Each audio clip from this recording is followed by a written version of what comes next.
தியானித்து கர்த்தரை நாம் ஆராதிக்க கடந்து செல்லலாம். ஒரு உன்னதமான நோக்கத்திற்காக நாம் இன்றைக்கு கூடி வந்திருக்கிறோம். நம்முடைய வாழ்க்கையிலே ஆண்டவர் எதிர்பார்க்கிற பரிசுத்தம், நம்முடைய வாழ்க்கையிலே ஆண்டவர் எதிர்பார்க்கிற ஒரு அர்ப்பணிப்புள்ள ஒரு வாழ்க்கை, இதை நாம் செய்வதற்கு நாம் சில காரியங்களை ஒழுங்குபடுத்த வேண்டியது அவசியம். ஜெபிப்பதற்கு வந்திருக்கிற நாம் ஜெபத்தின் மேன்மையை நாம் அறிந்திருக்கிறோம். ஜெபம் எவ்வளவு அவசியம் என்பதை நாம் உணர்ந்தவர்களாய் இருக்கிற நாம், ஆண்டவர் இந்த ஜெபிப்பதற்கு முன்பதாக நாம் செய்ய வேண்டிய காரியங்களை நம் வேதத்திலிருந்து நாம் தியானிக்கலாம்.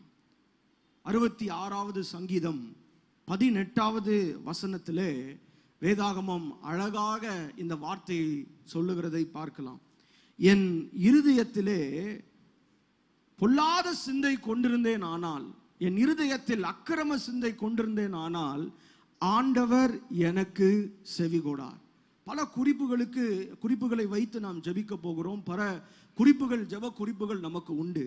அதற்கு முன்பதாக என்ன செய்ய வேண்டும் என்று வேதம் அழைக்கிறது என்றால், ஒருவன் ஜெபிக்கிறதற்கு முன்பதாக தன்னுடைய வாழ்க்கையை ஆராய்ந்து பார்த்து அதிலே ஆண்டவருக்கு பிரியமில்லாத செய்கை ஏதாவது இருக்கிறதா என்பதை யோசித்து பார்க்க வேண்டும் என்பது வேதாகமத்தினுடைய அடிப்படையான சத்தியம். நாம் ஜெபிப்பதற்கு போவதற்கு முன்பதாக நம்முடைய வாழ்க்கையை ஆராய்ந்து பார்ப்போம்.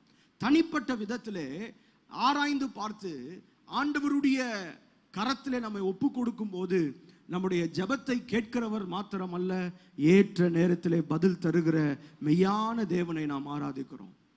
இந்த பாவ அறிக்கை, பாவ உணர்வு என்பது மிக முக்கியமானது. பழைய ஏற்பாட்டிலிருந்தும் நாம் பல காரியங்களை கவனிக்கலாம். புதிய ஏற்பாட்டிலே ஆண்டவர் பிரசங்கித்த முதல் பிரசங்கம் மனம் திரும்புதல்.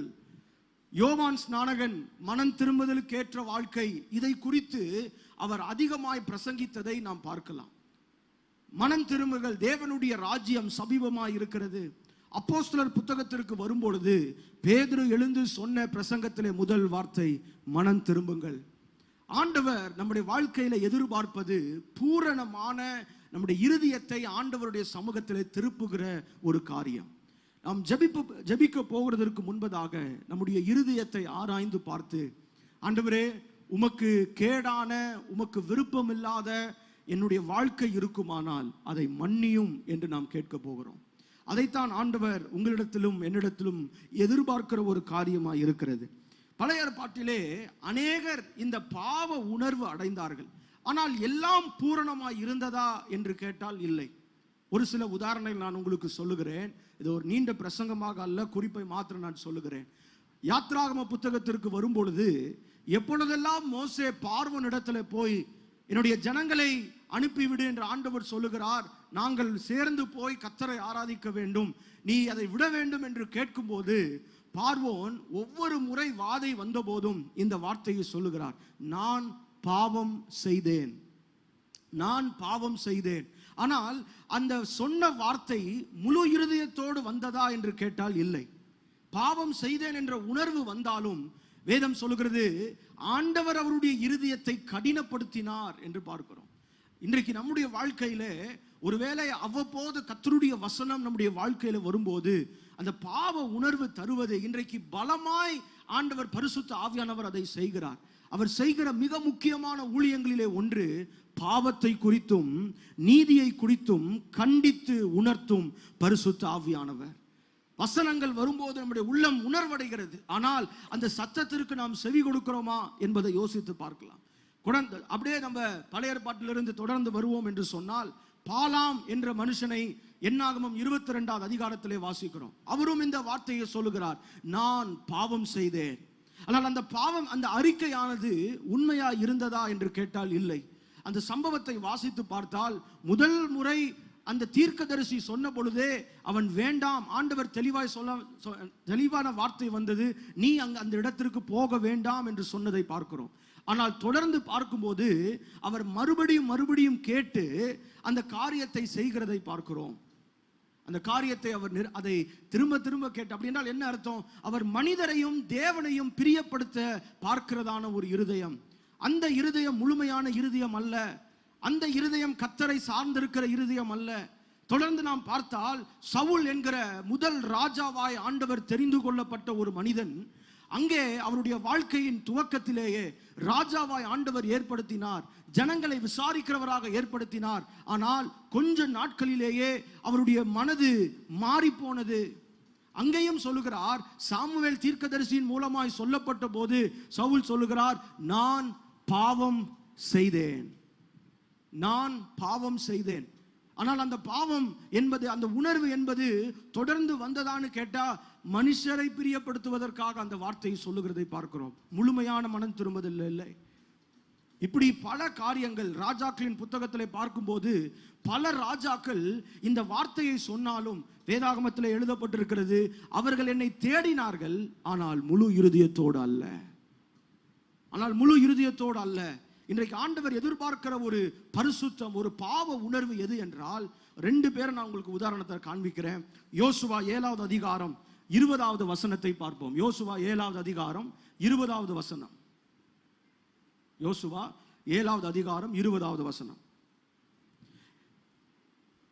அப்பொழுது ஆகான் யோசுவாவுக்கு பிரதியுத்தரமாக, மெய்யாகவே நான் இஸ்ரவேலின் தேவனாகிய கர்த்தருக்கு விரோதமாக பாவம் செய்தேன், இன்ன பிரகாரமாக செய்தேன். இந்த வார்த்தையை நல்லா பாருங்க. மெய்யாகவே நான் இஸ்ரவேலின் தேவனாகிய கர்த்தருக்கு விரோதமாக பாவம் செய்தேன். இதனுடைய சம்பவம் என்ன, பின்னணி என்னவென்றால், யோசுவா 7வது அதிகாரத்தினுடைய காரியம், ஆண்டவர் மோசேயின் மூலமாய் ஜனங்களை வழி நடத்தி அவர்கள் கானானுக்குள்ளே பிரவேசிக்க போகிற அந்த சூழ்நிலையிலே அவர்கள் போய் ஜெயத்தெல்லாம் தந்து 6ஆம் அதிகாரத்தை தான் ஒரு பெரிய வெற்றியை ஆண்டவர் கொடுத்தார். எரிகோ மதில்கள் எல்லாம் விழுந்தது. அங்கே போய் ஆண்டவர் அவர்களுக்கு சொன்ன ஒரு வார்த்தை, நீங்கள் அந்த இடத்துல எதையும் எடுத்துக்கொள்ள வேண்டாம், எல்லாவற்றையும் எரிக்க வேண்டும், அந்த பகுதியில் ஒன்றும் உங்களுக்கு அது வேண்டாம் என்று சொல்லும்போது, இந்த ஆகான் என்கிற மனிதன் அவன் அபகரித்துக் கொண்டான். அடுத்த வசனத்திலே வாசிக்கிறோம், 21வது வசனத்திலே நாம் கவனிக்கும் போது அவன் என்னென்ன காரியத்தை செய்தான் என்றால், அடுத்த வசனத்தை போடுங்க, 21வது வசனம். கொள்ளையிலே நேர்த்தியான ஒரு பாபிலோனிய சால்வையையும் 200 வெள்ளி சேக்கலையும் 50 சேக்கல் நிறையான ஒரு பொன் பாலத்தையும் நான் கண்டு அவைகளை இச்சித்து எடுத்துக்கொண்டேன். இதோ அவைகள் என் கூடாரத்தின் மத்தியில் பூமிக்குள் புதைத்திருக்கிறது, வெள்ளி அதன் அடியில் இருக்கிறது என்றான்.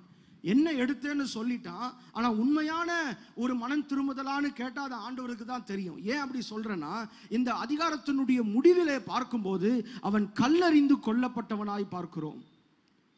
அவன் தான் ஆண்டவரிடத்துல மன்னிப்பு கேட்டானே, மெய்யாகவே நான் இஸ்ரவேலின், உண்மையாகவே நான் இஸ்ரவேலின் தேவனுக்கு விரோதமாக பாவம் செய்தேன் என்று சொன்னானே, பின்ன ஏன் ஆண்டவர் அவனுக்கு இரக்கம் கொடுக்கவில்லை? வேதாகமத்தில் தெளிவான ஒரு வார்த்தை. இதே அதிகாரம் 12வது வசனத்தை பாருங்கள். 7வது அதிகாரம் 12வது வசனத்திலே ஆண்டவர் யோசுவாவை கூப்பிட்டு இப்படி சொல்றார், ஆதலால் இஸ்ரவேல் புத்திரர் தங்கள் சத்துருக்களுக்கு முன்பாக நிற்க கூடாமல் தங்கள் சத்துருக்களுக்கு முதுகை காட்டினார்கள், அவர்கள் சாபத்தீடானார்கள். நீங்கள் சாபத்தீடானதை உங்கள் நடுவிலிருந்து நிக்கிரகம் பண்ணாவிட்டால் இனி உங்களோடு இரேன். ஆண்டவருடைய வார்த்தை தெளிவாய் இஸ்ரவேல் ஜனங்களுக்கு கொடுக்கப்பட்டது. அவன் அதை மறுதளித்தான். ஆகான் அதை மறுதளித்தான். பண்ணின உடன்படிக்கைக்கு விரோதமாய் அவன் மாறினான். அவன் மாறி போனதை பார்க்கிறோம். ஆனால் இதை யோசுவாவுக்கு ஆண்டவர் வெளிப்படுத்தின போது, அப்பா யாருன்னு ஆண்டவர் சொல்லல, இஸ்ரவேல் ஜனங்கள் எனக்கு விரோதமாய் பாவம் செய்தார்கள் என்று சொன்னபோது அவன் என்ன பண்ணான்னா, அதிகாலையிலே அந்த அதிகாரத்தில் வாசித்து பார்த்தா, அதிகாலையில் எல்லாரையும் கூப்பிட்டு ஒவ்வொரு கோத்திரமா ஒவ்வொரு காரியத்தையா அவன் கண்டுபிடித்து வர வரைக்கும் ஆகான் ஒளித்திருந்தான். மனம் மாற்றம் என்பது தாமதமாய் வருவதல்ல, மனம் மாற்றம் என்பது உடனே நடக்கப்பட வேண்டிய ஒரு காரியம்.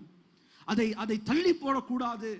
ஆண்டவர் பாவத்தை குறித்து உணர்த்தி இருப்பார் என்றால் அதை உடனடியாக ஆண்டவருடைய சமூகத்திலே அறிக்கை செய்ய வேண்டும்.